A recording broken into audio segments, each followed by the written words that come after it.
que ganemos. Ellos son más y tienen muchos cañones. No solo se gana con mayor número de hombres o mayor cantidad de armas. Se gana atacando, sorprendiendo. Pero sobre todo se gana aprovechando las oportunidades. Empezó la batalla.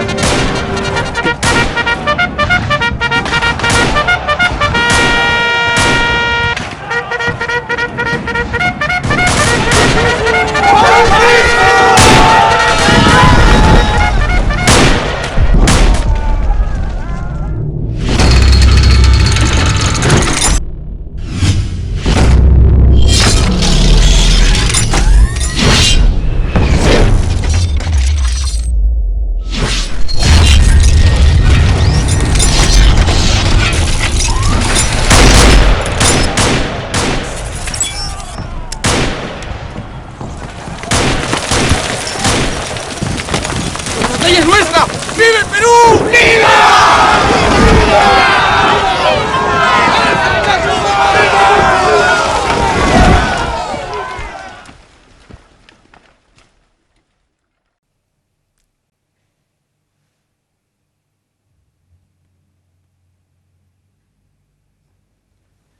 Muy buenas tardes, saludos desde España con mis mejores deseos de que a la recepción de este vídeo todos se encuentren bien de salud, en un año marcado por la pandemia, por ese desafío que todos compartimos ante la amenaza del coronavirus. Tendríamos que situarnos dentro de 200 años para ver cómo recogen los libros de historia sucesos como esta crisis sanitaria que ahora llega hasta nuestros hogares con la típica premura y la inmediatez que mandan los medios de comunicación, pero alejado de una perspectiva más sosegada.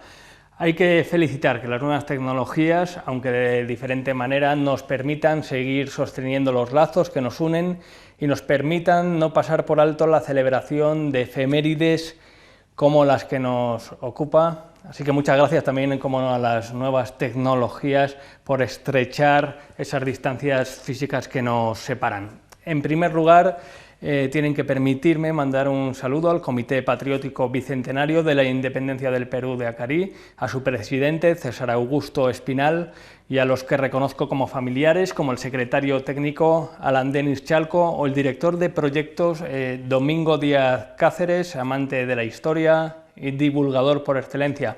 Una persona que desprende pasión a la hora de transmitir sus conocimientos con una mirada amplia. Es a través suya por lo que he podido conocer más del Perú, de sus litigios, de sus aspiraciones, pero nunca con una óptica excluyente, sino desde el acercamiento riguroso a los hechos, un relato despojado de todo rencor y rivalidad, cualidades que trae consigo la distancia temporal con los hechos, pero también afrontar los acontecimientos lejos de cualquier sesgo ideológico, algo muy necesario más en la actualidad.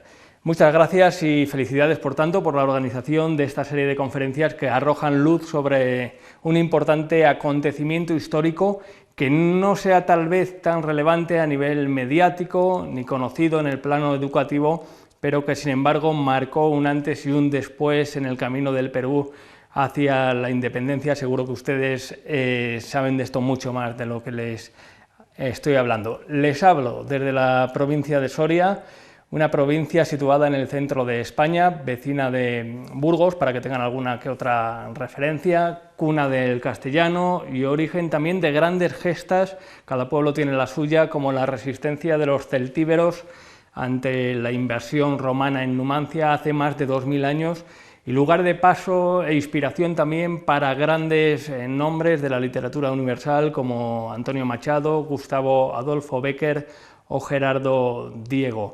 Y qué decir también de la vecina Burgos, con el Cid, al que ustedes conocerán como principal exponente histórico, defensor de su monarca, en lucha contra los infieles, el enemigo invasor llegado del sur con otra cultura, con otra religión, pero cuyo paso por España se ha manifestado como enriquecedor con el paso del tiempo. Quiero decir con esto que en mayor o menor medida, lo vemos en el caso del Cid, de la invasión a la que fue sometida España, los pueblos a lo largo de la historia han sido víctimas y verdugos, y la España invasora y colonizadora que fue en su momento, También sufrió épocas y momentos la invasión de otros pueblos que hicieron de la península ibérica un crisol de culturas con el resultado del mestizaje como bandera, algo que a día de hoy y con la perspectiva temporal todos venimos agradeciendo. Como digo, Soria es una provincia dentro de la demarcación regional de Castilla y León, que acoge 9 provincias. Soria no tiene más de 90.000 habitantes en todo su territorio provincial y su capital no alcanza los 38.000 habitantes, por lo tanto estamos hablando de una capital, de una ciudad muy tranquilas, como todas, con su encanto del centro de la península ibérica. Estableciendo semejanzas, como sucederá con otros países, todos los grandes núcleos de población o incluso las capitales tienden, por desgracia, en ocasiones a acaparar todo protagonismo. Es importante por ello reivindicar aquellos hechos que se escapan a las grandes áreas políticas y administrativas. Cada territorio debe demandar su protagonismo y su momento, y uno de ellos creo que es el que nos ocupa, esa batalla de Acarí, como decía, no tan conocida, pero determinante al ser sin duda la llama que encendió las aspiraciones de independencia en el Perú. Tiempo antes de ese 28 de julio de 1821 histórico, la mecha estaba prendida en otro territorio tal vez lejano para los turistas, para los que nos dejamos caer por Perú. A buen seguro una historia desconocida también para los propios peruanos. Suele pasar que los propios residentes, vecinos de un pueblo son los mayores desconocedores, o tiene que ir también alguien de fuera. En ocasiones, no digo que sea este el caso, tiene que ir alguien de fuera a abrirles los ojos. Y esto nos lleva a ahondar en la necesidad de atender a esos episodios históricos minimizados por el lugar donde se produjeron estos hechos y también por el peso geopolítico de otros enclaves que al final son los que escriben, sobre todo las capitales de todo país que vienen a escribir el relato. Es por tanto importantísimo descentralizar todo lo que es el conocimiento, el contenido, los hechos históricos y cada cual que asuma su protagonismo, porque como iremos viendo es de justicia. Acarí, territorio que tuve oportunidad, por cierto, de conocer en mi última visita a Perú, ya llevaba tiempo que le debía una visita, se merece por tanto un sitio en la historia si hacemos justicia al devenir de los acontecimientos y la deriva que tomaron los acontecimientos desde la célebre batalla acarina. Haciendo de la necesidad virtud, por cuestiones estratégicas, el sur de Perú, con Pisco, Nazca y Acarí, como puerta de entrada principalmente, se convirtió en un enclave decisivo para las aspiraciones de la expedición libertadora impulsada por don José de San Martín, reconocido como uno de los grandes héroes de las guerras de la independencia hispanoamericana. De la batalla de Acarí, que tuvo lugar y sobre la que se está hablando en este congreso, ocurrida en un 16 de octubre de 1820, la historia es rescatada por autores como el señor César Augusto Espinal en su libro Acarí, la historia no contada, nos cuenta cómo un grupo reducido de valerosos hombres convertidos en batallón de cazadores a caballo, al mando del teniente Vicente Suárez, se las ingenia para vencer a las tropas realistas. Aunque también son otros grandes nombres, y sería injusto no mencionarlos aquí, los que acaparan el protagonismo de la independencia del Perú, en esas pequeñas batallas y escaramuzas que marcan todo conflicto bélico y además arrancan en dominios alejados de los centros de tomas de decisión. La historia ha de servir para aportar, por tanto, justicia y sacar a la luz a aquellos héroes por momentos anónimos que siguieron al libertador San Martín.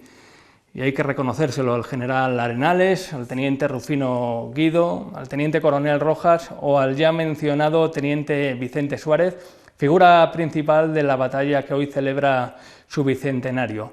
Todos ellos movidos por ese objetivo de defender a su pueblo bajo las premisas loables de la independencia, como no, y también de la libertad.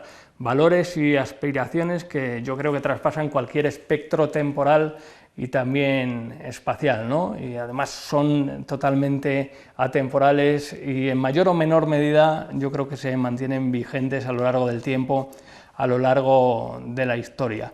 Es importante, como siempre, desde una óptica más madura, velar por esa difusión de estos contenidos, tal como hacen desde este medio, a través de estas conferencias, de esta celebración, y destacar sin duda la labor de unos y de otros, poniendo en valor el contexto de cada momento, no tanto explicar los hechos desde el presente, porque muchas de las cosas que allí sucedieron, como suceden tiempo atrás, serían inconcebibles con una óptica actual, pero sí retrocediendo 200 años atrás. Hay motivos, por lo tanto, para recordar esa batalla de Acarí, territorio que desde el Perú agreste reivindica a día de hoy, 200 años después, su sitio en la historia. 200 años que no solo se deberían recordar con orgullo entre la comunidad acarina, sino incluso a nivel nacional, incluso dando alguna aportación pincelada a nivel internacional en el marco del próximo bicentenario de la independencia del Perú, por todo lo que significó dentro del inicio de esas acciones de la primera campaña de Arenales, y que consiguió las primeras declaraciones de independencia de los pueblos. ¿Quién iba a decir, no? Los invasores españoles, que desde un pequeño territorio esas acciones iban a tener tales consecuencias, ¿no? Por lo tanto, la historia no deja de sorprendernos. Es comprensible que desde esta plataforma se recuerde que es una fecha importante, relevante, porque un día como hoy, hace 200 años, Acarí y sus gentes consiguieron ganar una batalla que marcaría un antes y un después en la historia del Perú. Se suele decir, me van a perdonar, se suele decir que la historia la escriben los vencedores, así lo dijo George Orwell en su visionaria novela 1984, pero es cierto que en ocasiones unos episodios como este de Acarí quedan ocultos o no son tan destacados como se merecen. Todo pueblo, sin embargo, necesita referentes históricos, y Acarí yo creo que ha de estar orgulloso de su sitio en la historia, en esa línea temporal que es la historia tan apasionante, con sus aspectos positivos, con aspectos negativos, con otros a revisar, pero insisto, no tanto desde una óptica del presente como revisionando lo que sucedió en su momento con sus códigos particulares. En Acarí se rompió el hielo del camino hacia la independencia, que llegaría en julio de 1821. A buen seguro, sin el éxito de esa misión primera no vendría el acontecimiento posterior y el ocaso definitivo de la época virreinal. El pasado siempre ha de estar presente, y esas relaciones, por momentos difíciles, no deben servir sino para alumbrar lecciones al presente y nunca para convertirse en elementos perturbadores y ser motivos de reproches ni armas arrojadizas de unos pueblos contra otros. Es importante mencionarlo porque en la actualidad nos está dejando momentos de ese tipo, cuando la historia se utiliza como reproche, como arma arrojadiza para los vecinos o para otros territorios, algunos lejanos. Son tiempos difíciles y acontecimientos históricos, como digo, como el que nos mueve, no deben ser un motivo de disputa, sino más bien un motivo de orgullo para los pueblos, sobre todo para los que fueron protagonistas, impulsores de ese hecho histórico. Conviene recordar aquel dicho dentro del amplio y vasto refranero castellano al que es fácil acudir porque contiene muchas verdades. Viene a decir que agua pasada no mueve molino, o al menos conviene detenerse más bien en lo positivo, en las enseñanzas que vienen a ser muchas que nos aporta la historia.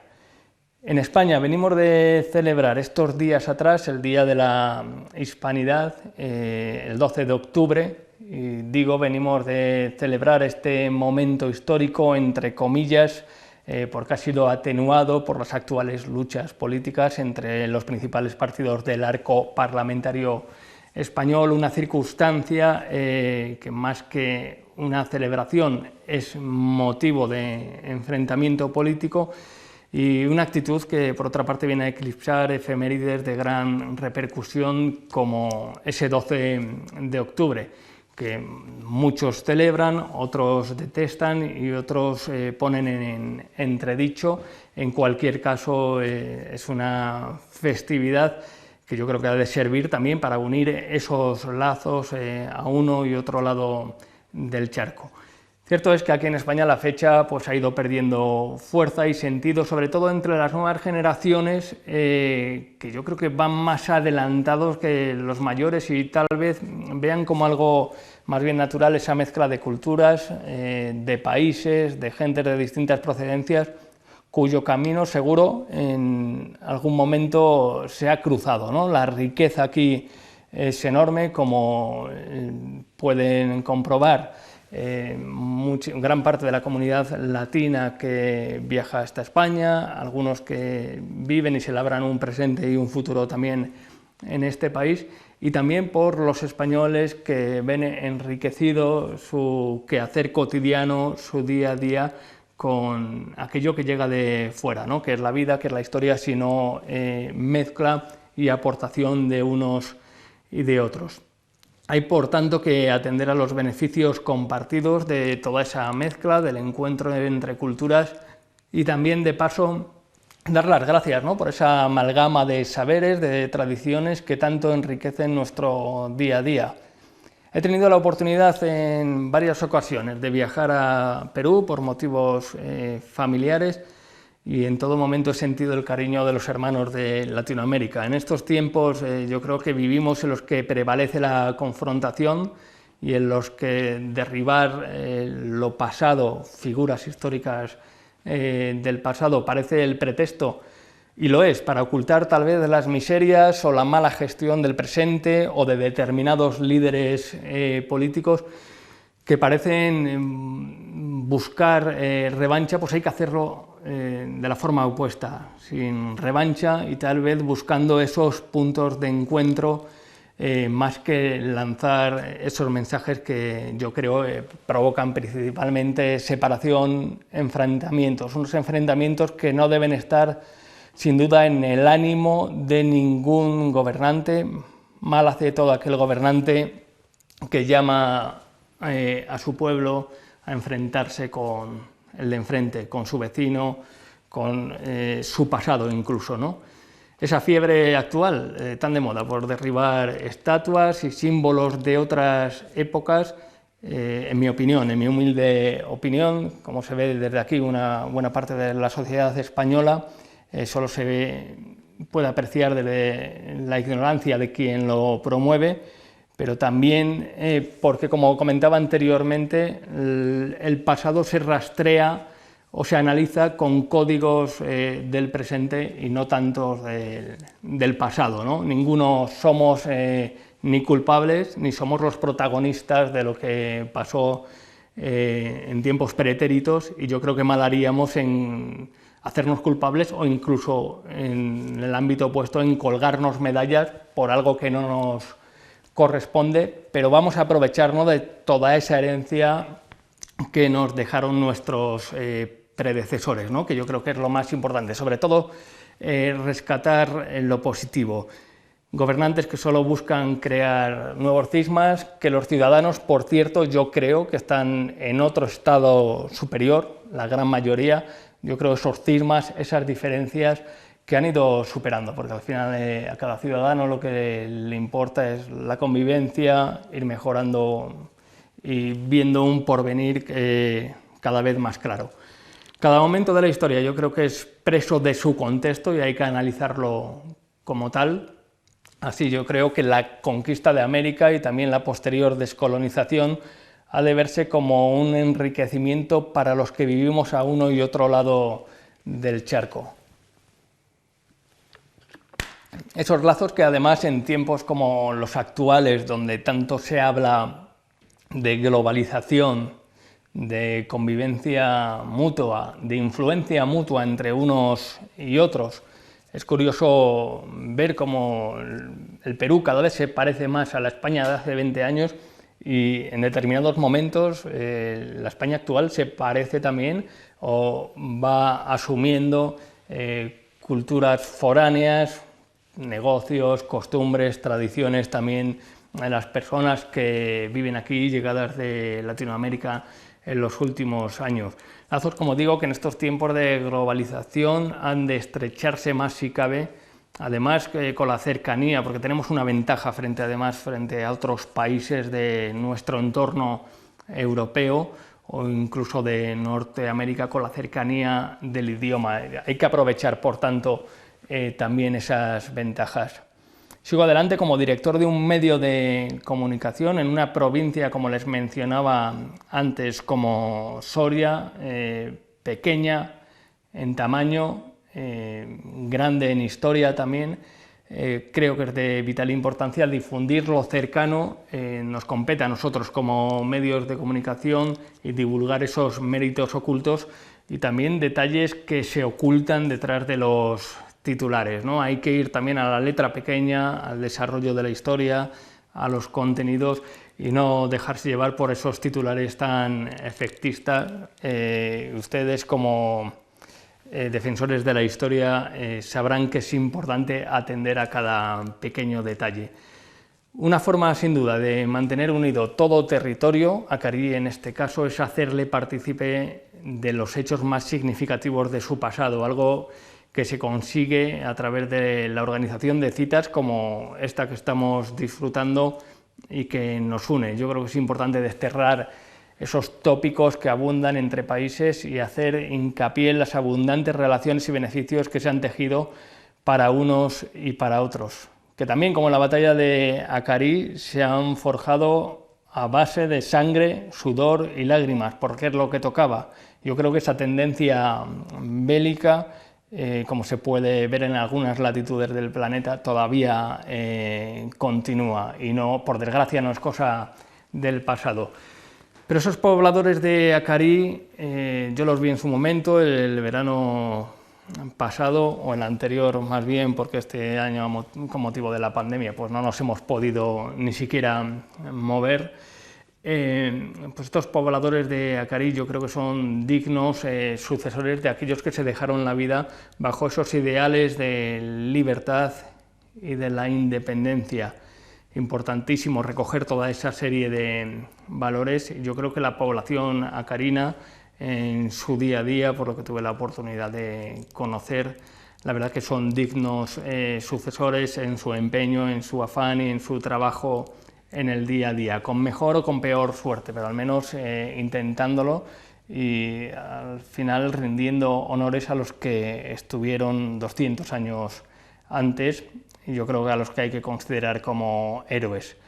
Como divulgador, como director de medios de comunicación, me gustaría destacar ese afán de comunicación de los líderes de aquellas batallas, de aquellos ejércitos que, además, dedicados a la lucha, a la estrategia en el campo de batalla, a tejer escaramuzas, a tejer batallas, a distribuir efectivos para vencer al enemigo, llegada la noche se detenían a escribir esas crónicas magistrales, todo un género periodístico, la crónica de lo acontecido en cada lance, ¿no? En cada lance de batalla. Se pasa del campo de batalla con su sangre, con sus tragedias, con sus muertos también, obviamente, se pasa al papel escrito, unos escritos que destacan por un uso magistral del lenguaje y que expone una necesidad que no cambia por mucho que pase el tiempo, por mucho que discurra, esa necesidad que tenemos todas las personas de comunicar, y yo creo que sigue viva en ustedes, que son los organizadores de esta cita, esa necesidad de hacer presente el pasado, de aprender de lo sucedido y, como no, trasladarlo a las generaciones venideras. Gracias por permitirme una vez más el placer de ahondar, de rascar más allá de la superficie, de conocer un territorio que físicamente conocí el pasado verano, hace 2 veranos, como es Acarí, sus paisajes, la pujanza de sus gentes, orgullosas de ese pasado y sobre todo dueñas de su presente y de su futuro. Para ir terminando, no hacer demasiado extensa mi exposición, no quiero olvidar, y esto me lleva también al comienzo de mi relato, esa dificultad para, desde enclaves pequeños, alejados de los grandes núcleos, dar a conocer a esos sabios olvidados, esos sucesos históricos que hay que rescatar. Tuve la oportunidad, muchos de ustedes ya lo saben o lo conocerán, tuve la oportunidad de prologar el libro de Sebastián Barranca Lovera, El sabio olvidado, de Domingo Díaz Cáceres. Como él mismo viene a decir, al referirse al sabio olvidado, Sebastián Barranca fue una leyenda que, por desgracia, cayó en el olvido. Es algo contra lo que hay que luchar, sobre todo en épocas de creciente desmemoria como puedan ser las actuales. Esa lucha contra el olvido es clave. Desde la pasión por la divulgación, por la importancia tanto de la tradición oral como escrita. Muchas gracias una vez más por la organización de estas jornadas que apuestan por el conocimiento como punto de encuentro siempre tan necesario. Acabo saludándoles desde España, como no, invitándoles a conocer esta tierra que seguro que les acoge con los brazos abiertos en lo más cercano, Soria, Burgos, todo Castilla y León. Si pueden pasar por aquí, como no, serán bienvenidos. Saludos desde España, por tanto, y feliz celebración del Bicentenario. Un saludo.